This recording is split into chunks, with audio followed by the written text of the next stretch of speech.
안녕하세요. 저는 신일교회 청소년부를 섬기고 있는 이수민 전도사입니다. 오늘 우리가 이렇게 오후 예배를 청소년부 주간 예배로 함께 드리게 됐습니다. 이 주일 오후까지 남아서 이렇게 열심히 준비해 주시고 함께 특송 올려주신 우리 청소년부 선생님들, 그리고 아름다운 찬양으로 섬겨주신 시온 찬양대 여러분들 감사드립니다. 제가 앞에 나와서 같이 율동을 했는데요. 사실 제가 제일 못한 것 같아요.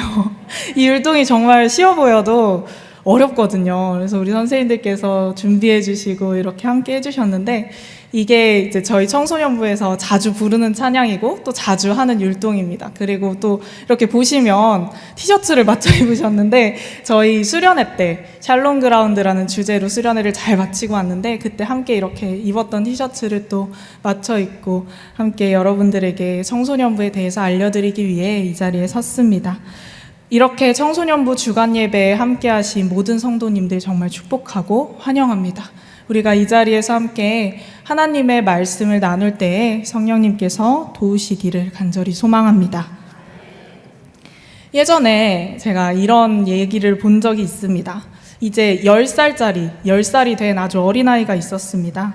이 아이가 어머니와 함께 시장에 갔는데, 이제 시장에서 어머니가 물건을 사고 계산을 하는데 저머니 실수로 거스름돈을 더 많이 어머니께 줘버린 거예요. 이 어머니가 분명히 딱 손바닥을 봤는데 받아야 될 돈보다 더 많은 돈이 손바닥에 들려 있었어요. 이 어머니가 어떻게 하셨을까요? 이렇게 솔직하게 말하고 이렇게 더 많이 주셨습니다 하고 그 거스름돈을 다시 드리면은 참 좋았을 텐데, 이 어머니가 귓속말로 그 아이에게 이렇게 말씀하신 거예요.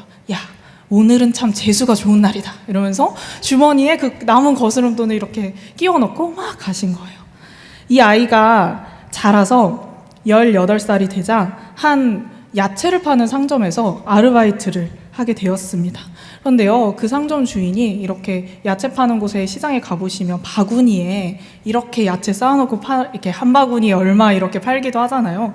그런데 매일 아침마다 상해가는 야채는 밑바닥에 깔아놓고 위에는 싱싱한 야채를 올려서 마치 그 한 바구니가 전부 다 싱싱한 야채인 것처럼 속여서 파는 거예요. 그러면서 그 아이에게 막 이렇게 야채 정리를 하면서 나도 먹고 살아야지 않겠니? 하면서 막 그 아이에게 이렇게 얘기를 하는 거예요. 이 아이가 이제 자라서 대학에 들어갔습니다. 그런데 어느 날 대학에서 큰 시험을 보던 중에 이 아이가 부정행위를 저지른 것이 발각이 되어서 집으로 그대로 쫓겨가 버렸습니다. 그런데 이렇게 학교에서 시험을 보던 중에 쫓겨서 집에 온 이 아이에게 이 부모님이 정말 크게 실망했다는 듯한 표정을 지으시면서 이렇게 말하는 겁니다. 야, 네가 어떻게 그런 짓을 저지를 수 있니? 정말 실망이다. 이렇게 이야기를 하는 겁니다. 성도님들, 이 이야기를 들으시면서 어떤 생각이 드시나요? 우리가 자라가면서 무엇을 보고 무엇을 배우느냐가 정말 중요하다라는 생각이 듭니다. 그래서 우리는 살아가면서 본을 보이는 것에 대해서 굉장히 많은 이야기들을 하곤 합니다. 혹시 여기 앉아 계신 성도님들 중에 동생이 있으신 성도님들 있으신가요? 동생이 있으신, 장로님 손 드셨는데, 동생이 있으신 성도님들 아마 어린 시절에 이런 얘기 많이 들으시지 않았을까 싶습니다. 야, 네가 본이 되어야지. 너가 잘해야지. 이런 얘기 많이 들으면서 잘하시지 않을까 싶은데요. 저도 이제 딸 둘이 있는 집의 막내딸입니다. 그래서 이 설교와 이 예화를 준비하면서 저희 언니에게 굉장히 미안한 마음이 많이 들었습니다. 제가 지금은 이렇게 점잖아 보이고 굉장히 말도 잘 들을 것처럼 이렇게 보이지만 어렸을 때는 굉장히 말썽을 많이 부렸거든요. 그래서 똑같이 잘못을 해도 저 때문에 저희 언니가 배로 더 혼나는 경우가 종종 있었어요. 야, 네가 동생한테 모범을 보여야지. 네가 잘해야 동생이 너를 보고 잘 따라서 하지 하면서 저희 언니가 이제 그런 이야기들을 들으면서 더 많이 혼났던 그런 기억이 납니다. 성경에도 이 본이라는 이야기가 참 많이 나옵니다. 너희는 이것을 본받아라 라는 말도 나오고 너희는 이것을 본받지 말아라 라는 이렇게 명확하고 직접적인 표현들도 성경에서 많이 찾아볼 수가 있습니다. 그리고 이렇게 직접적인 표현이 나와 있지 않더라도 우리가 성경을 보고 그 성경 안에 있는 이야기들을 읽으면서 이렇게 해야지 혹은 이렇게 하지 말아야지 하는 생각을 가지기도 합니다. 그런 의미에서 이 성경 이야기는 우리에게 어떤 방향으로든 참 많은 본을 보여주는 책과 같다는 생각이 듭니다. 오늘 우리가 함께 읽은 이 데살로니가 교회의 교인들은 우리에게 참 좋은 본을 보여주고 있는 교인들이었습니다. 데살로니가 전서는요, 바울이 데살로니가 교회의 교인들에게 쓴 편지의 내용입니다. 바울이 이 편지를 작성할 때에는요, 그가 데살로니가에 있었던 게 아니라 그곳을 떠나서 고린도에 있었는데요. 그곳에서 디모데와 실라를 통해서 데살로니가 교회의 교인들이 어떻게 생활을 하고 있는지 듣고 나서 그들을 격려하고 또 위로하기 위해 이 편지를 작성했던 것입니다. 바울이 2차 전도 여행을 다니다가 이제 데살로니가에 가서 그곳에 교회를 개척할 때 3주 동안 회당에서 말씀을 전했다, 이렇게 이야기를 하고 있습니다. 이때 정말 많은 헬라인들과 귀부인들이 바울이 전한 복음을 받고 예수님을 믿었다고 이야기합니다. 그런데 이렇게 모든 데살로니가에서의 사역들이 정말 순조롭게 잘 이루어졌으면 정말 좋았을 텐데 그러지 못했습니다.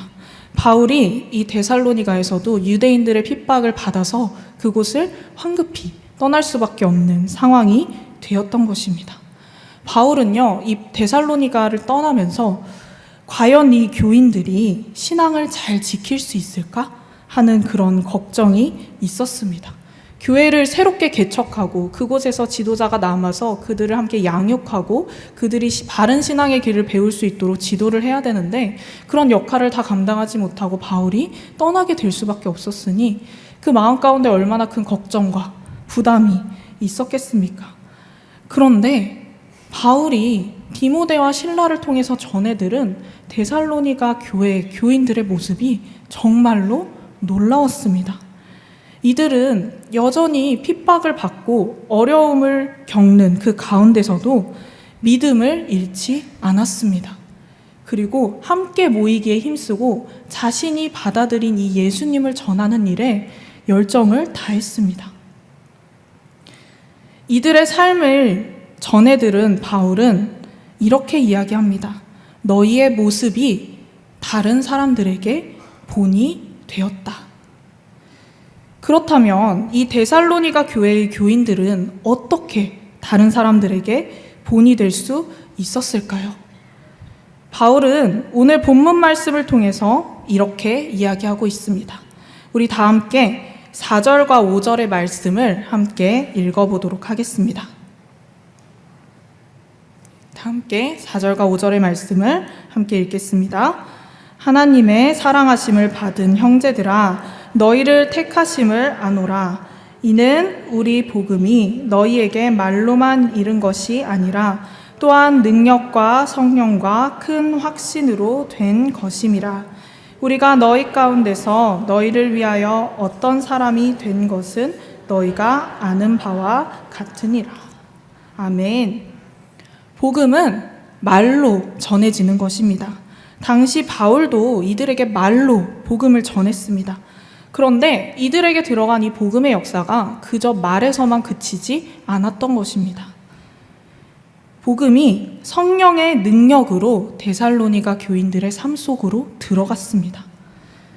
그리고 복음이 성령의 능력으로 그들 삶 가운데 임하자 그들이 눈을 들어 하나님을 바라볼 수 있었고 예수님께서 그들에게 전해주신 그 구원의 은혜를 경험할 수 있었습니다.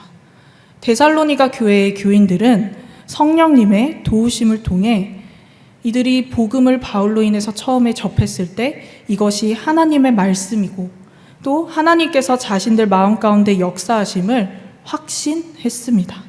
이렇게 성령의 능력으로 그리고 큰 확신으로 이들의 삶이 완전히 변화된 것입니다. 그 뒤로 바울은 또 이렇게 고백하고 있습니다. 다 함께 6절의 말씀을 한 목소리로 봉독해 보겠습니다. 또 너희는 많은 환난 가운데서 성령의 기쁨으로 말씀을 받아 우리와 주를 본받는 자가 되었으니. 아멘. 데살로니가 교회의 교인들은요, 복음의 진리를 알게 하는 그 성령님의 능력을 깊이 체험한 사람들이었습니다. 그러자 이들의 삶에도 변화가 일어났습니다. 이들은 실제로 예수님을 믿는다는 그 이유만으로 다른 사람들에 의해서 많은 핍박과 어려움을 경험했지만 이들 안에는 기쁨이 있었습니다. 이것은 환경이 주는 그런 기쁨이 아니었습니다. 환경에 구애받지 않는 성령의 능력을 체험한 사람만이 가질 수 있고 누릴 수 있는 그런 기쁨이었습니다. 이들은 이 기쁨을 가지고 어려운 환경 가운데에서도 복음을 들고 그 말씀을 전하는 사람들이 되었습니다. 또 이 말씀을 전했던 믿음의 선생님들을 통해 배우고 예수님을 따르는 그런 사람들이 되었습니다. 이들은 점점 더 온전히 하나님을 섬기는 사람들이 되어갔습니다. 이렇게 성령님의 도우심을 통해서 말씀을 받고 그 말씀을 확신하여 예수님을 따라갔던 데살로니가 교인들은 마게도냐와 아가야에 있는 모든 믿는 사람들의 본이 되었습니다. 이들의 말과 행동이, 삶의 방식이 성령님의 도우심을 통해 완전히 변화되었습니다. 이것은 잠깐 변하는 그런 일시적인 변화가 아니었습니다. 상황에 따라서 변하기도 하고 또 변하지 않기도 하는 그런 변화도 아니었습니다. 이들의 삶에 정말 근본적인 변화가 임했던 것입니다. 그래서 이들은 복음을 받자 즉시 자신들이 믿고 있던 그 모든 우상들을 버리고 하나님께로 돌아갔습니다. 이들 자신이 이전에 가졌던 그 삶의 방식들을 전부 내려놓고 돌이켜서 하나님을 바라보고 예수님을 따르기 위해, 닮아가기 위해 노력했던 것입니다. 이들의 믿음에 대해 들으면서 예수님을 따르는 다른 사람들은 많은 도전을 받게 되었습니다. 이들의 모습을 보며 예수님을 따르는 사람들의 삶의 모습이 이러하구나 라는 것을 느낄 수 있게 되었습니다. 이들의 삶은 예수님을 따르는 사람들의 향기, 그러니까 그리스도인의 향기가 짙게 풍기는 그런 삶이었습니다. 우리가 예배를 시작하면서 함께 찬양을 부를 때에 너는 그리스도의 향기라, 이 찬양 함께 불렀잖아요. 이 가사의 고백대로 이들은 정말 그리스도의 향기를 전하고 그 향기를 풍기는 그런 삶을 살았던 것입니다. 이들의 삶이 다른 사람들에게 본이 되었다라는 것을 보면서 저는 예수님을 생각나게 하는 사람이라는 말이 떠올랐습니다. 제가 좋아하는 책의 제목이기도 한데요. 이 데살로니가 교회의 교인들의 삶이 그 자체로 정말 예수님을 떠올리게 하는 삶이지 않았나 하는 생각이 들었습니다. 이 사람을 보았을 때 정말 예수님의 구원을 떠올리게 하는 사람, 정말 예수님의 은혜를 떠올리게 하는 사람, 이 데살로니가의 사람들의 삶이 그런 예수님을 떠올리게 하는 사람들의 삶이었던 것입니다.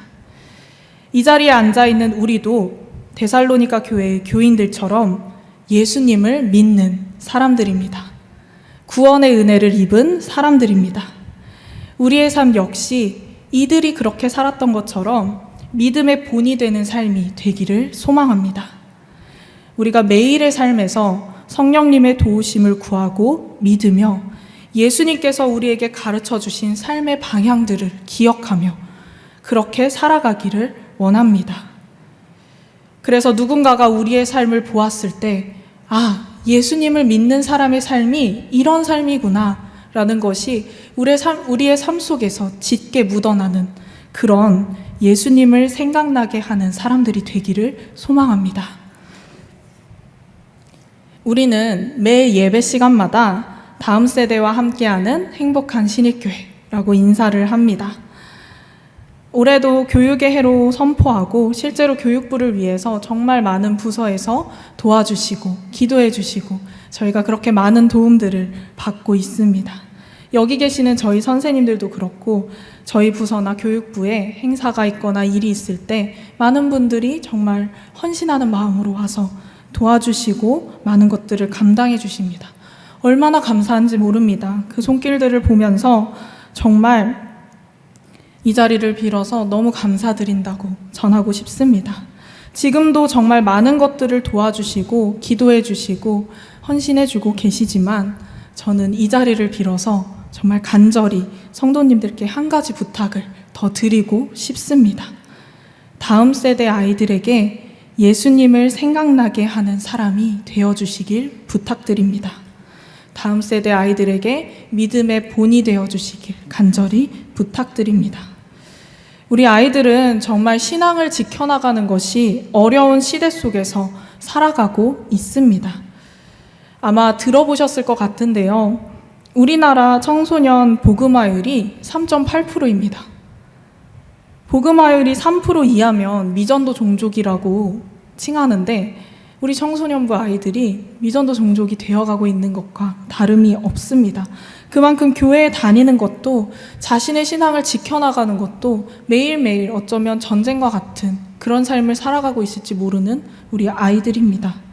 마치 초대교회의 교인들이 예수님을 믿었다는 그 이유만으로 다른 사람들의 공격을 받고 박해를 받았던 것처럼 우리 아이들에게도 그 아이들의 삶 가운데 정말 믿음을 흔들리게 하고 힘들게 하는 부분들이 분명히 존재하고 있다는 것입니다. 아이들과 많은 이야기를 나누다 보면 그 가운데 정말 많은 고민들이 있습니다. 그저 보기에는 이성교제 문제 같기도 하고 공부에 대한 문제 같기도 하고 관계에 대한 문제 같기도 하고 굉장히 다양한데 정말 아이들이 진지하게 신앙에 대해서 고민하고 있습니다. 그렇게 흔들리면서 열심히 그래도 나름대로 자라가고 있고 우리 다음 세대를 정말 이 하나님의 미래라고 아까 영상에도 나왔는데 하나님의 미래를 이끌어갈 다음 세대들이 그렇게 자라가고 있습니다. 이렇게 자라가고 있는 우리 아이들에게는 정말 간절히 믿음의 본이 되어주는 사람들이 필요합니다. 정말로 꼭 필요합니다. 데살로니가 교회의 교인들이 그 삶을 통해 다른 교인들에게 믿음의 본을 보여주고 그들의 길을 보여주었던 것처럼 우리 신일교회 성도님들 한 분 한 분이 다음 세대 아이들에게 정말로 믿음의 본을 보여주시는, 그래서 예수님을 생각나게 하시는 그런 삶을 살아가는 성도님들이 되기를 간절히 소망합니다. 기도하겠습니다. 사랑하는 하나님 아버지, 오늘도 저희에게 이 예배를 허락하여 주시고 저희가 함께 모여서 청소년부 주간 예배를 드리게 하심에 감사드립니다. 저희가 데살로니가 교회의 교인들이 그러했던 것처럼 믿음의 본을 보이는 사람들이 되어가기를 간절히 소망합니다. 저희가 다음 세대 아이들에게 믿음의 본이 되고 예수님을 생각나게 하는 그런 사람들이 되기를 간절히 소망합니다. 저희가 살아가는 삶 가운데 정말 그리스도의 향기를 짙게 풍기는 사람들이 될 수 있도록 인도하여 주시옵시고 저희의 마음과 말과 행동과 모든 것을 주님께서 주관하시고 지켜주시옵소서. 감사합니다. 사랑합니다. 예수님의 이름으로 기도드립니다. 아멘.